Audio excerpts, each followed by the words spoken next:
కల్పించారు. ఇది రామాపురం వద్ద ఉంటుంది. ఈ గని మొత్తం అంతా కూడా సుమారుగా 191.290 హెక్టార్ల స్థలంలో అంతా కూడా విస్తరింపబడి ఉంది. ఇందులో సుమారుగా 124 హెక్టార్లు అనేది కూడా ప్రభుత్వ వ్యర్థ భూమి. మిగతా 64 హెక్టార్ల స్థలం ఏదైతే ఉందో అంతా కూడా ప్రైవేట్ ల్యాండ్ అన్నమాట. సో దీనికోసం సుమారుగా 10 కోట్ల బడ్జెట్తోని ఈ ప్రాజెక్ట్ని తీసుకొద్దామని చెప్పి వీళ్ళు సంకల్పించడం అనేది జరిగింది.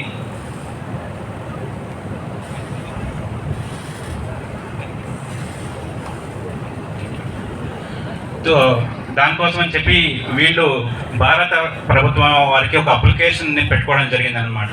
దాన్నే టర్మ్స్ ఆఫ్ రెఫరెన్స్ అంటాం.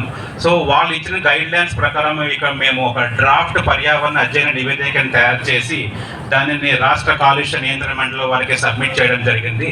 అందులో భాగంగానే ఇవాళ ఈ ప్రజాభిప్రాయ సేకరణ అనేది కూడా మొత్తం చేపడుతున్నాం అనమాట. సో ఈ మైనింగ్ చుట్టుపక్కల విశేషాలకు వస్తే కనుక ఇక్కడి నుంచి రామాపురం సుమారుగా 100 మీటర్ల దూరంలో ఉంది ఈ గని నుంచి. అలాగే 1/2 కిలోమీటర్ల దూరంలోనే కృష్ణా నది ఉంది. అలాగే ఇక్కడ చూసుకుంటే కనుక మిగతా సర్ఫేస్ వాటర్ బాడీస్ అనేటువంటి రామాపురం మేజర్ కెనాల్ కానీ, నాగులేరు వాగు కానీ, పక్కనే దీని మైనింగ్ ఆనుకోని ఒక రిజర్వ్ ఫారెస్ట్ కానీ, ఇవి చుట్టుపక్కల ఉన్నటువంటి సైలెంట్ ఫీచర్స్ అన్నమాట.